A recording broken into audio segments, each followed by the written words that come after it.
And you should be live. Here we are. Hello, hello. Welcome to yet another happy half hour. I know we aren't the faces you're used to seeing, but while David and Sam are away, we had to get Dick in here. This is Dick Horgan. He's our attorney that we work with quite a lot. And then behind the scenes, as always, we've got Amy here with us. So we've got one regular. How are you guys? Hello. Hi. All right. And today, what are we talking about today, Dick? Well, we're talking about how my clients and your clients, who are typically in their 60s, 70s, and 80s, can really help their adult children who are typically in their 30s, 40s, and 50s. Well, perfect. We've got some great stuff to cover. And then, as always, make sure you say hello so that way we know that you're here. Give us a comment. And then, lastly, one of my favorite pieces to this is always what the national day is today. Amy, do we know what national day it is? Yeah, I do. Actually, today I selected World Ocean Day. Ooh. It's getting warm out. It's very fitting. I've got my otter cup today. Oh, I love it. I love it. I'm drinking a porch rocker. It could be a beach rocker. I don't know. That's what I had. Whatever it is, we're rocking. Yeah. Dick, how about you? What are you drinking over there? For my age, I'm drinking a suitable Scotch and water. That's fancy. I like Seems it. very appropriate. I love that. I love it. I like it. Righty. We have a couple people joining us too. We have Bill and Amber and Dan, but I'm gonna hop off and let you guys do all that fun stuff. All right. Before we hop off, everybody should stay tuned because we have 2 giveaways and a special way to get in touch with Dick, don't we? Ooh, yes. Yeah, Forget all that fun stuff. But yeah, like Amy said, it looks like Bill has joined us, our very own Sally and Amber. They're here in the office with us celebrating. Then we have Dan and Barb, the usuals. Hi, guys. Carol Ann and JP. And then we've got Jay and Carter. Hi, guys. Hope you're ready to hear about all this fun stuff today. Oh, and even Diane just joined us. All right, perfect. All right. Well, Dick, I don't know if you want to, I know you have a lot to cover. So if you think we're going to run out of time, we can skip over the shenanigans and we can talk about that at the end if you'd like. Okay, happy to. I want to tell the folks, the podcast webinar, that I'm going to cover a lot of ground. I intend to speak relatively rapidly, but anyone who would like a transcript, I've got my prepared remarks, be more than happy to email you a copy of everything I've said. Okay, so you don't have to take notes. You can drink and relax and just listen and try and absorb it. But if you'd like to see pretty much every darn thing I say, be happy to email to you an attachment. I'll tell you at the end, but my present good email is Dick Horgan, Horgan, ESQ for Esquire, Dick Horgan, Esquire @gmail.com. More than happy to send you my remarks. Nothing to worry about as we go along. Kristen, thank you for having me today. Happy to be here. When David asked me a couple of weeks ago to fill in, I'm going to be on a business trip to Indianapolis, of all places. He asked me what I might speak on. I said, give me a couple of days and I'll think about it. And David's title for this, I guess it's on the webinar, a little bit wide of the mark. I guess David called it, Don't Disinherit Your Grandchildren. That's really not the same. It's okay. I'm not picking on David. He's not here to defend himself. The real topic is how you, as the parents, the grandparents, if you will, how you might be able to help your adult children get their act together with respect. Now, I mentioned that, my clients and David's typically a few in their 50s, but typically are in their 60s, 70s, sometimes 80s. And their adult children, one or more than one, are typically in their 60s, are in their 30s, 40s, or 50s. Okay. Every onse in a while, we got an octogenarian that has a child in their 70s, but usually the adult children are in that hardworking, raising kids, paying for orthodontia, worried about college education, all that nonsense that we all went through in our 30s, 40s, and 50s. Okay. And so the question is, how can my clients, you guys listening, perhaps do a real service, a love and affection and help your adult children? Obviously, the obvious now, the work that David and I do is for our clients. Let's just call them, for simple purposes, the grandparents. Help them with respect to their estate planning, meaning how will the inheritance they leave to the adult children, what will be the ground rules, how will that work? David and I do not focus on what the client's adult children do with their own stuff. So if one of you has a 45-year-old son or daughter, he or she may or may not have given a thought to an estate plan, may or may not have a healthcare power of attorney, may or may not have a will. Sometimes you guys, clients, don't even know whether your adult child has given any thought. I'm going to suggest that because you love your kids and you want to help them, and especially you want to help your grandchildren, there are some sensible things you might want to consider doing. And that's the purpose of today's message. Okay. Dick, I don't mean to interrupt you, but sometimes your microphone is getting a little muffled. So All right, I will Make try. not always, just I don't know if something's brushing against it, but Okay, I don't know what that would be, but I will. that's better. That's good. Okay, I'll try and be very careful as to where I put my hands and the like. Okay, I'm always careful where I put my hands. Just kidding. Okay, I know that's politically incorrect, but I said it anyway. Okay, now it's obvious that my clients, David's clients, can control what happens to the inheritance they're going to leave their kids. But although you might want to, you, the grandparents, have no real control over what your adult kids do with their own stuff. And I'm going to give you some practical suggestions of how you might help your kids get their act together in a gentle, easy to do, cheap, no lawyer involvement, sensible way to help your adult kids. Okay, you can give them a valuable gift by having the following conversation with them. It can be at Easter, on their birthday, when you're all together, on a whatever. But at some point, it might make sense for each of you to chat in a loving, gentle suggestion, give parental advice. If your kids got to take your advice, sometimes they don't. But I think that's the hard part, really. of course, kids are kids, and they have their own views of the world. And it's generational, but you might be able to give them some wisdom. Okay, that's the point of today's. Now, so how can you help and encourage your own adult children to have a sensible estate plan for themselves? Okay, now first, let me dispel a couple of common notions that are incorrect, that they're wrong, that most people have. Your adult child probably thinks that estate planning must involve a lawyer, and none of us want to talk to lawyers. I get that. An estate plan is going to be expensive and require a lot of time. And that estate plans are really only for the wealthy. None of those things are true. As you're about to hear, your adult kids can have a very sensible, effective estate plan at zero cost and maybe 3 hours work. This ain't rocket science. It ain't hard. Okay. They just don't know it. And none of us know what we don't know. And maybe you can educate your kids a bit. The other thought I have before I get into the specifics is, and I say this to all my clients, when people think of estate planning, their mind jumps to what's going to happen to my stuff when I die. Well, there are several documents that help you while you're alive. So estate planning is just not what happens when I'm in the grave or cremated. It's also how it might help me while I'm alive. Okay. So here's what I might suggest that you talk with your kids about. Okay. And now this applies to whatever age your adult children are and whatever economic situation they might be in.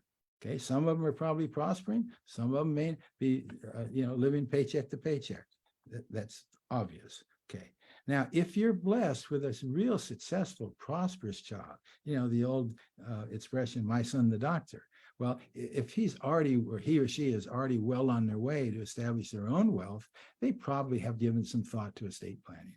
But for those who are still worried about college and their job and how to get a promotion and pay the mortgage, et cetera, they've got a lot of things on their mind. And people in their 30s and 40s and 50s are not thinking about what's going to happen when they die. At my age, you tend to think about it, not so much these adult children. Okay, so let me turn now to the specifics that I recommend you might want to bring up with your adult children. Now, obviously, the timing of when you might do this is important and totally up to you. There's no rush to do this, but whenever you think the kids might listen to you, might be a good time. So here's the point. There are 5 estate planning documents that I think you might want to discuss with your adult children. I'll identify each of them briefly, tell you why they're important, and why you might want to suggest them to your kids. Now, the amazing thing is that your adult child can prepare all of these documents at no cost and without an attorney. Yeah, they might have to pay a copier, they might have to pay a little postage, they might have to pay going online for $10 for a form, but it's really cheap. It ain't expensive, okay? And the forms I'm going to talk about are widely available, easy to get, not a hassle. Mr. Google can do most of this, okay? Now, okay, for document number 1, if you want to, remember, you can get this all, my comments in an email right back to you. But if you want to take some notes, the first of the 5 documents, and my clients have heard this about themselves, but now we're talking about your adult kids, is a healthcare power of attorney. Now, here are the key things about that. Number 1, it's a statutory form in almost every state. So it doesn't matter whether your adult child lives in Montana or Tennessee or North Carolina. There's a readily available state-approved form written by the state's legislature. It's a fill-in-the-blank form. It's easy. Now, every state has its own. So if you're in Montana, it's going to be a different form than North Carolina. And the states obviously differ as to what formalities are required. Some states, I think it's Florida, you just need 2 witnesses. North Carolina, by statute, requires a notary and 2 witnesses. So if depending on where your adult child lives, the state where they live, North Carolina has nothing to do with a child who lives in Virginia. They got to do a Virginia healthcare power attorney, okay? And if Virginia says 2 witnesses and a notary, that's what they need, okay? Okay, so it's a state-specific document. And the key fact is, if they don't have it, their family is up a creek. I use my language very carefully. I usually say other things. They're really up a creek. Because if they don't have it, the spouse of your adult child, you as a parent, your adult child sibling, have no authority whatsoever over your adult child's body or health, unless they've given a piece of paper that complies with the state requirements that says, if I can't make a healthcare decision, I want my spouse to make it, my brother, my parent, okay? Easy to do. State form, download it from Mr. Google, get it from Barnes & Noble, get it from Office Depot, easy to do, fill in the blank, no expense, okay? Make a copy and give it to the important people, that's a detail. But Sounds super easy. place is a piece of cake. Now, the second document is a living will. That's the pull the plug document. That's where you get the adult child gets to say when they would not want life support. Very narrow hypothetical, but when they would not want life support system to keep alive. Now, and be tethered to a heart machine, a lung machine, et cetera. Now, everything that I just said, folks, about the healthcare power attorney applies in spades. It's the same thing with respect to the living will. It's a statutory form. It's available in blank, widely available. Your adult child can ask their doctor for the healthcare power attorney and the living will. They're free, not hard. And again, the states differ about 1 witness or 2 or notary, et cetera. So it has to be done according to the state law. In addition, there are 2 reasons they might want to have this document. One is so they can say what their wishes are. That's rather obvious. The second is, I feel strongly, let me personalize it. I have an adult daughter, age 50. The last thing in the world I want to do is put the dreadful emotional burden on my daughter to have to decide whether her father, that's me, lives or dies. So I'm going to step up to the plate, make that decision for myself, and not dump that dreadful decision. I didn't do it on my wife, and I'm not going to do it on my daughter, Okay. So this is a document where you get to say, here's what I want. So you don't have to worry about it. I've taken care of it. Okay. It's just a blessing not to impose that on your child. Okay. That's the second document. Okay. Third, I'm marching through these rapidly on purpose so we can get this done. Third document is a financial power of attorney. Again, no lawyers needed. In a lot of states like North Carolina, no witnesses are needed. It's easy. That form in most states is known as a statutory short form power of attorney. You go to North Carolina statutes and you look up in the table of contents for power of attorney, and you go to statutory short form, and by God, it's a 1.5-page document. And Really? you put in your name and you check every box. There are all these boxes. I want it to apply to real estate. I want it to apply to bank accounts. I want to apply to Social Security, whatever. Most of the people just go down and check all of the above. I mean, how hard is that? You check one box, you sign the thing, and whether they're witnesses or a notary, et cetera, and all of a sudden you got a power of attorney. Now, here's the point. If your adult child has a car, but then gets really sick and can't function, God forbid they're incapacitated, but it could be COVID-32, whatever's going to happen. Or if they have an IRA, their wife might be the beneficiary. Your daughter-in-law might be the beneficiary of your son's IRA or 401k, but your son hasn't died yet. He's just really hurting. So somebody's got to manage that asset for the benefit of your adult child. That's the purpose of this power of attorney, okay? And if you don't have it, and both with respect to healthcare now and financial power of attorney, if your adult child doesn't have it and the decision needs to be made, someone in the family, usually the spouse, who's upset that hubby is now really hurting, the spouse has to go, number one, and do a formal judicial proceeding to get the spouse adjudicated to be incompetent and get themselves appointed guardian. They just spent about $2,000 in New Hanover County or Brunswick County. They've taken 3 weeks and a lot of aggravation. And all of that is just sidestepped by this simple document, okay? That's true in every state. So that's the third document, the financial power of attorney. Next, the next is very important. I'm going to now talk about beneficiary designations, and the fifth one is a simple will. Okay, my clients know this because I've lectured them on this. Beneficiary designations can apply to the 5 major types of financial accounts: bank accounts, brokerage accounts, IRA, 401ks, life insurance, and annuities. Those are the 5 biggies for financial accounts. All of them can have beneficiary designations. Now, you fill out those beneficiary designations and you give them to the financial institution that's holding the money. Okay, it doesn't do any good in your file. It's got to be with Fidelity or Vanguard or Athene or whoever it is. Okay.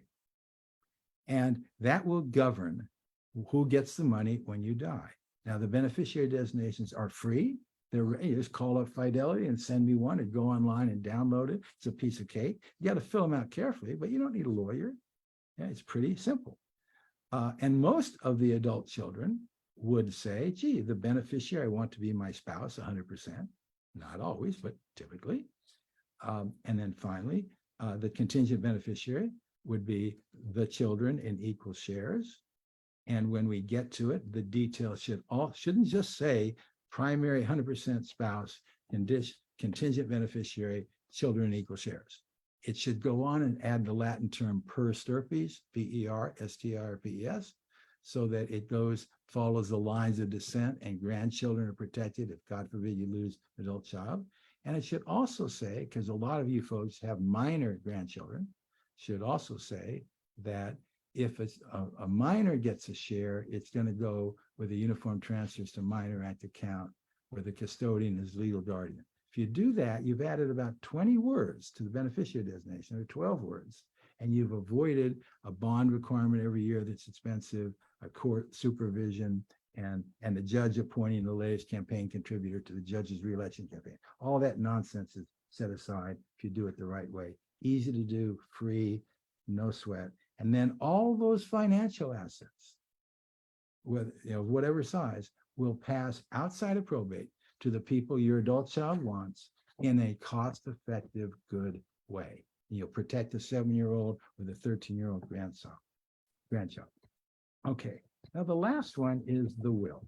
Okay, That's often the centerpiece of someone's estate plan. Now, bear in mind that any asset owned jointly with right of survivorship, your adult child and their spouse, is going to go to the survivor. So if son owns their residence with wife and son dies, wife will inherit the husband's half, not under the husband's will. Beneficiary designations also go outside the will, but whatever else is left is going to come under the will. So the virtually, I would say 95% plus of my clients' adult children can have the classic, most popular will in the country, the I love you will. All to my spouse if he or she survives, if not to the children, my children, in equal shares, per stirpes, Uniform Transfer Minor Act for a minor. Okay, done. Now they got to say who they want to be an executor. If they have minor children, it's a good idea to say who they want to be the guardian, if the other parent's not available, etc. Because you want your kids to be raised. Your adult child wants their kids, if both parents are dead, to be raised by the right people. Maybe it's you, the grandparents, but they get to put that in their will. They say they're of sound mind with county. It's basically a very simple will. Now, the amazing thing is, yes, they can go to Rocket Lawyer or LegalZoom.com or Barnes & Noble or Office Depot and get the simple little form for a will. They can also, in half of the states, and more than half the states, can do, and this is my last subject, can do a holographic will. That's a will done 100% in your adult child's own handwriting. I emphasize 100%. So if I or one of you in the audience want to write a new will right now, step one, put your damn alcoholic beverage away. You're not supposed to drink, write a will. That's step one is rather obvious. Step two is get a pen and a piece of paper. And here's what you would write. Show you how simple it is. You would write, this is my last will and testament. I revoke any earlier will. I live in Brunswick County, North Carolina. I'm of sound mind. You know, your basic recitations. Then you say, I want to leave all of my property, whether it's personal property or real property, wherever located, to pick up the condo in Florida. So all of my stuff, wherever located, to my spouse, if he or she survives, and usually you name the spouse. If not, to my, again, same language, to my children in equal shares, per stirpes. So if you lose a child, it goes to the grandchild, and a Uniform Transfers of Minor Act for any child. That's the will, guys, and you're done. Now, you should say you sign in it in Charlotte or Wilmington or Castleham, wherever. So you indicate where you're signing. You don't have to, it's a good idea. You say Wilmington, North Carolina, you date it, got to be dated, and you sign it, and by God, you've got a new will. No cost, no lawyer involved. You don't have to tell anybody you're doing that, okay? It's so easy to write a will. If you're in one of the states, like 28 states allow it, okay? Now, New York and Maryland are crazy. Only if you're a member of the armed services, and then the will only in a conflict situation can you do it, or you're the merchant marine, you're out at sea. But a lot of states allow the ordinary person at home to write this will. Okay, if the state, so you would, so let's suppose your adult child lives in Virginia. They go online and they just ask Mr. Google, are holographic wills allowed in Virginia? About 7 seconds, Google will tell them yes or no. If yes, they do just what I said. Okay, real simple. So what have I just said? Estate planning for your adult child does not have to be complicated, is not expensive, don't need a lawyer. It's not only for the wealthy. They care about their children, your grandchildren, who's going to raise them. They care their IRA goes the right way. God forbid both husband and wife, both your adult children, your adult child and their spouse die in a car crash or a tornado or a plane crash. Then you got some minor kids to worry about. The will and the power and the beneficiary designations will take care of it beautifully. No expense. Now, it's not as fancy as the papers I write for my clients, but this is the quick and dirty, and anybody in the world will give that maybe an A or A minus. Might not get an A plus like my papers, but it would get a damn good grade because it'll go to the right people in the right way in a very cost-effective, easy way to administer. So that's what I want to say. I encourage, I've got 3 grandsons. I damn well have sat down with my daughter and said, I want you to have a will, and this is what it's going to say. Okay. And yeah, you may be too emotional to have that conversation, but it's an important one. It's a great gift for each of you to give to your adult children. So that's my spiel today, folks. Well, if you're too uncomfortable to have that conversation, or you feel like somebody might get a little emotional about it, at this point, I'm convinced that I need to go out and do those things. And so just send them this video. Okay. Well, you, Real, that was really great advice. I'm sitting here like, oh my gosh, I have to talk to my daughter this week. and it is especially important when your adult child starts to have children. For God's sake, they got to take care of those kids, and you want your grandchildren to be protected. So you're really also protecting your grandchildren when you suggest to your adult child, have a simple and effective estate plan. Okay. Yeah, and that kind of stuff always seems so intimidating, but a couple of minutes on Google seems to solve most of my problems. So For real. one more time, if someone would like in writing, in font size 14, it's 7.5 pages, but all my remarks are all written out. I just email it to you, Dick Horgan, ESQ@gmail.com. I'll turn it right around and send it to you. Also, if you want to if you have a question about my son who lives in Tennessee, that's fine. Put your phone number in there and I'll call you. Because when we talk specific facts about a particular son or daughter, or whatever, it's so easy on the phone, whereas emails go back and forth and they're a hassle. Absolutely. All right. Kristen, do we have a special giveaway to go with Dick's? Oh, you are so on. I was just I love going there. you. Like, and on that note, if you want even more information, right now, as David likes to say, we have printed this on dead trees for you to hold in your hands at home. It's the greatest gift. It's the more information on outlining your wishes and with an estate plan. So some of those things that Dick talked about, some other little tidbits of information. If you want one of these, just follow the instructions, send that email to Jerry, because Mary's going on Jerry. vacation. Yeah, I put it in there. But yes, send Jerry an email and she will get it out to you. Yep, come by, as David always say, a government postal A worker. uniformed employee of the, a uniformed employee of the U.S. Postal. Delivered straight to your door. Yeah. And then even more exciting, I don't know about you guys, but this is a lot of information, a lot of giveaways today. So I am very lucky that I get to be the one to do this. Because now it is obviously most people's favorite time, the wine drawing. Now, if you are new to us or aren't familiar with our wine drawing, the way that you enter is respond to one of our email questions, send us a happy half hour topic or suggestion, or go on to our Facebook page and click I'm going to be there and reserve and RSVP to our events every Thursday.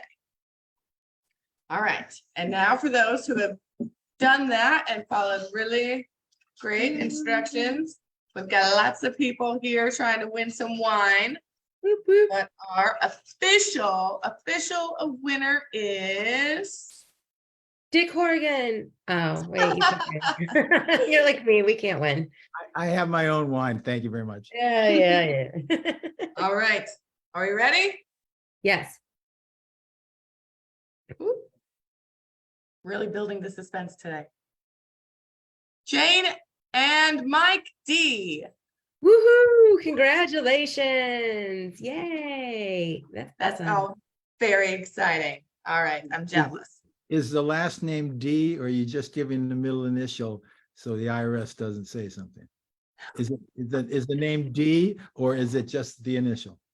It is the initial of the last. Okay. Yeah, I think it has to do with compliance things. But just so that everybody's aware, David and Sam will be back next week.